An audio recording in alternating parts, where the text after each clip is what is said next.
ഇന്ത്യയുമായുള്ള ബന്ധത്തിൽ കൂടുതൽ സംഘർഷത്തിന് വഴിവെച്ച് പാകിസ്ഥാൻ സൈനിക മേധാവി അസീം മുനീറിന്റെ പ്രസ്താവനകൾ. തങ്ങളുടെ രാജ്യത്തിന്റെ നിലനിൽപ്പിന് ഭീഷണി നേരിട്ടാൽ ആണവായുധങ്ങൾ ഉപയോഗിക്കാൻ മടിക്കില്ലെന്ന് അദ്ദേഹം തുറന്നടിച്ചു. ഫ്ലോറിഡയിൽ നടന്ന ഒരു അത്താഴ വിരുന്നിൽ സംസാരിക്കുകയാണ് ഈ പ്രസ്താവന അദ്ദേഹം നടത്തിയത്. അമേരിക്കയുമായി പുതിയ സൈനിക നയതന്ത്ര ബന്ധങ്ങൾ സ്ഥാപിക്കാൻ പാകിസ്ഥാൻ ശ്രമിക്കുന്നതിനിടയിലാണ് മുനീറിന്റെ ഈ പ്രകോപനമായ നിലപാട് എന്നതും ശ്രദ്ധേയമാണ്. ഈ പ്രസ്താവനകൾ ലോക സമാധാനത്തിന് ഭീഷണി ഉയർത്തുന്ന ഒന്നായാണ് വിലയിരുത്തപ്പെടുന്നത്.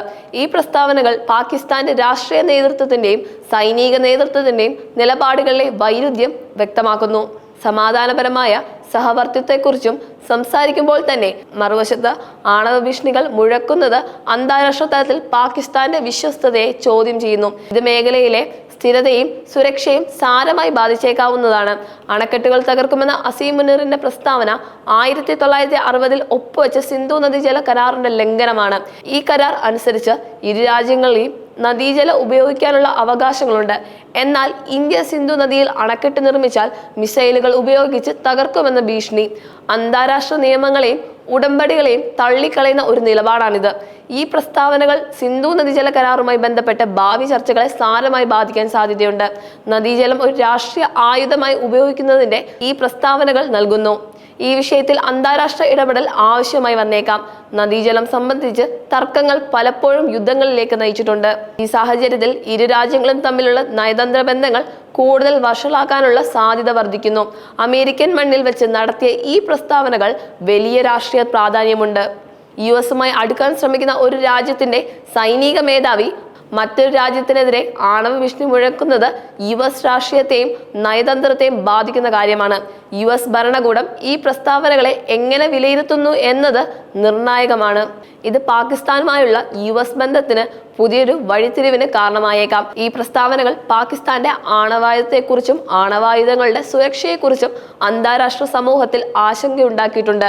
ഒരു ഉത്തരവാദിത്തമുള്ള ആണവശക്തി എന്ന നിലയിൽ പാകിസ്ഥാന്റെ പ്രതിച്ഛായയ്ക്ക് ഇത് മങ്ങലേൽപ്പിക്കും. കാശ്മീർ പാകിസ്ഥാന്റെ ജീവനാഡിയാണെന്നും അത് ഇന്ത്യയുടെ ആഭ്യന്തര വിഷയമല്ലെന്നും മുനീർ പറഞ്ഞത് കാശ്മീർ വിഷയത്തിൽ പാകിസ്ഥാന്റെ കാലങ്ങളായുള്ള നിലപാട് ആവർത്തിക്കുകയാണ്. 2019 ജമ്മു കാശ്മീരിന് പ്രത്യേക പദവി നൽകിയിരുന്ന ആർട്ടിക്കിൾ 370 റദ്ദാക്കിയത് മുതൽ ഇന്ത്യയും പാകിസ്ഥാനും തമ്മിലുള്ള ബന്ധം കൂടുതൽ വഷളായിരിക്കുന്നു. ഈ സാഹചര്യത്തിൽ മുനീറിന്റെ പ്രസ്താവനകൾ തീവ്രവാദ ഗ്രൂപ്പുകൾക്ക് പ്രചോദനമാകാനും അതിർത്തിയിലെ സംഘർഷങ്ങൾ വർദ്ധിക്കാനും സാധ്യതയുണ്ട്. അതിർത്തിയിൽ വെടിനിർത്തൽ നിലനിൽക്കുന്നുണ്ടെങ്കിലും മുനീറിന്റെ ഈ പ്രസ്താവനകൾ അതിർത്തിയിലെ വീണ്ടും സംഘർഷങ്ങൾ ഉണ്ടാക്കാനുള്ള സാധ്യത വർദ്ധിപ്പിക്കുന്നു. ഇരു രാജ്യങ്ങളും തമ്മിലുള്ള നയതന്ത്ര ചർച്ചകൾക്ക് ഇത് തടസ്സമുണ്ടാക്കും. ഡൊണാൾഡ് ട്രംപിനെ പ്രകീർത്തിച്ചുകൊണ്ടുള്ള മുനീറിന്റെ പ്രസ്താവനകൾ യുഎസ് രാഷ്ട്രീയത്തിൽ പാകിസ്ഥാൻ സ്വാധീനം ചെലുത്താൻ ശ്രമിക്കുന്നതിന്റെ സൂചനയാണ്. ട്രംപിന് സമാധാന നോബൽ സമ്മാനം നൽകണമെന്ന് അദ്ദേഹം ആവശ്യപ്പെട്ടത് ട്രംപിന്റെ ഭരണകാലത്ത് പാകിസ്ഥാനുമായി അടുത്ത ബന്ധം സ്ഥാപിക്കാനുള്ള പാകിസ്ഥാന്റെ താല്പര്യത്തെയാണ് കാണിക്കുന്നത്. യുഎസ് പാകിസ്ഥാൻ ബന്ധം മുൻകാലങ്ങളിൽ അത്ര സുദൃഢമായിരുന്നില്ല. അതിനാൽ പുതിയൊരു ഭരണകൂടം അധികാരത്തിൽ വരുമ്പോൾ അവരുമായി അടുക്കാൻ പാകിസ്ഥാൻ ശ്രമിക്കുന്നുവെന്ന് ഇത് വ്യക്തമാക്കുന്നു. ട്രംപിന്റെ പിന്തുണയുണ്ടെന്ന് പറഞ്ഞത് യുഎസ് ഭരണകൂടം പാകിസ്ഥാന്റെ നിലപാടുകളോട് യോജിക്കുന്നുവെന്ന് വരുത്തി തീർക്കാനുള്ള ഒരു ശ്രമമായി കാണാം. ഇത് ഇന്ത്യയെ സമ്മർദ്ദത്തിലാക്കാനുള്ള ഒരു തന്ത്രമായും വിലയിരുത്തപ്പെടുന്നു. പാകിസ്ഥാനിലെ ആഭ്യന്തര രാഷ്ട്രീയ പ്രതിസന്ധികൾക്കിടയിലാണ് മുനീറിന്റെ ഈ പ്രസ്താവനകൾ വരുന്നത്.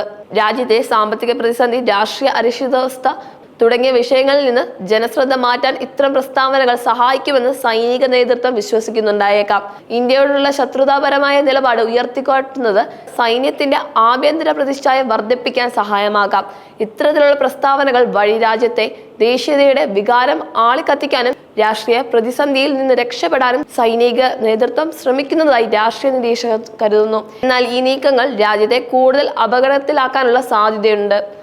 അസീം മുനീറിന്റെ പ്രസ്താവനകൾക്ക് ഇന്ത്യ ഇതുവരെ ഔദ്യോഗികമായി പ്രതികരിച്ചിട്ടില്ല. ഇത് ഇന്ത്യയുടെ ഒരു തന്ത്രപരമായ നീക്കമായി കണക്കാക്കാം. പ്രകോപനപരമായ പ്രസ്താവനകൾക്ക് പ്രതികരിക്കാതെ നയതന്ത്ര തലത്തിലെ വിഷയം കൈകാര്യം ചെയ്യാനുള്ള സാധ്യതയാണ് ഇന്ത്യ തേടുന്നത്. ഇത്തരത്തിലുള്ള പ്രസ്താവനകൾ അന്താരാഷ്ട്ര സമൂഹത്തിൽ പാകിസ്ഥാന്റെ പ്രതിച്ഛായയ്ക്ക് കോട്ടം വരുത്തുമെന്നതിനാൽ ഇന്ത്യ പ്രതികരിക്കാതെ കാത്തിരിക്കുന്നത് ഒരു തന്ത്രപരമായ നീക്കമായി വിലയിരുത്തപ്പെടുന്നു.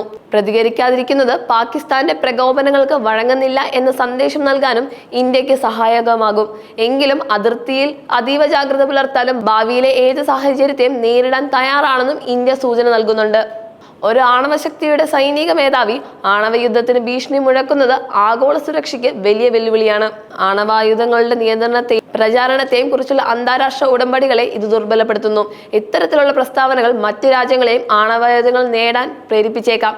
ഈ വിഷയത്തിൽ ഐക്യരാഷ്ട്രസഭയും മറ്റ് അന്താരാഷ്ട്ര സംഘടനകളും എങ്ങനെ പ്രതികരിക്കുന്നു എന്നതാണ് പ്രധാനം. ലോകരാഷ്ട്രങ്ങൾ ഈ വിഷയത്തിൽ ശക്തമായ നിലപാടെടുക്കേണ്ടതുണ്ട്. ഈ സംഭവങ്ങൾ ഇന്ത്യ പാകിസ്ഥാൻ ബന്ധത്തെ കൂടുതൽ വഷളാക്കുകയും ലോക സമാധാനത്തിന് ഭീഷണി ഉയർത്തുകയും ചെയ്യും. ഈ വിഷയത്തിൽ ലോകരാഷ്ട്രങ്ങളുടെയും അന്താരാഷ്ട്ര സംഘടനകളുടെയും പ്രതികരണം നിർണായകമാകും.